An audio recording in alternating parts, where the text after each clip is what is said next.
Barishal BM কলেজের শহীদ মিনারের সামনে থেকে এক মধ্যবয়স্ক নারীর কাছ থেকে স্বর্ণের চেইন সহ নগদ টাকা ছিনিয়ে নিয়ে গেছে ছিনতাইকারীরা। শহীদ মিনারের সামনে দিয়ে এইভাবে ওই পাশে গেছি বলেন পুরোটা বলেন। আমার দায়িত্ব মানে এই পাশে তো গলিয়েছে না ওই দিন ওখানে দায়িত্ব নেই।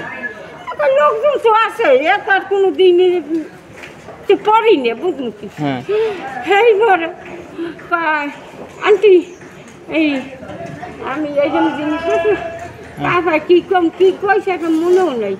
এবার দেখলাম কি গলায় একটা দিলে এই চান্ডিরে খুলে নিন।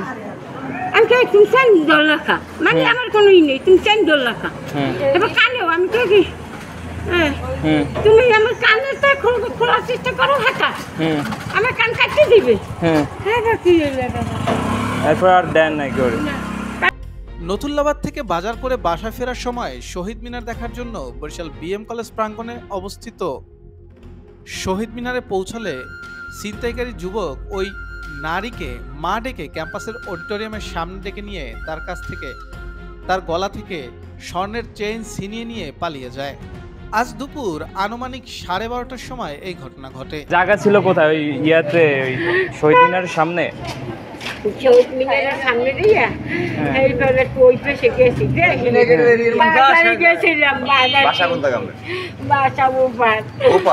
দিনে দুপুরে কলেজ ক্যাম্পাসের মধ্যে ছিনতাইয়ের শিকার হওয়া ওই নারী নিজ স্বর্ণের অলংকার হারিয়ে কান্নায় ভেঙে পড়েন।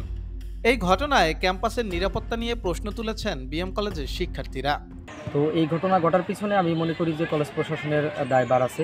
কলেজ প্রশাসনের দায়ভার এই জন্য আমাদের কলেজ প্রশাসনে যে পর্যাপ্ত পরিমাণে সিসি ক্যামেরা আসলে লাগানো আছে, কিন্তু এই সিসি ক্যামেরা কার্যকর নয়। যে আমরা যদি যে কোনো একটা দুষ্কর্ম মানে যে ঘটনাগুলো ঘটলে সেই ঘটনার প্রেক্ষাপটটা আমরা জানতে পারবো না। তো আজকে যে ঘটনা ঘটেছে আশা করি মনে হয় না আমাদের সিসিটিভি ফুটেজ ওটা পাওয়া যাবে কিনা।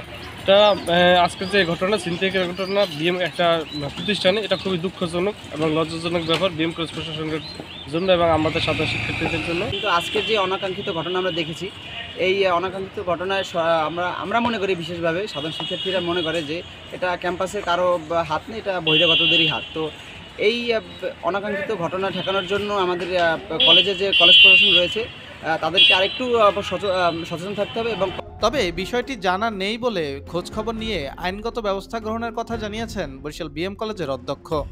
ছিনতাইয়ের শিকার হওয়া ওই নারীর গলায় একটি 12 আনা স্বর্ণের চেইন ছিল বলে জানিয়েছে তার মেয়ে।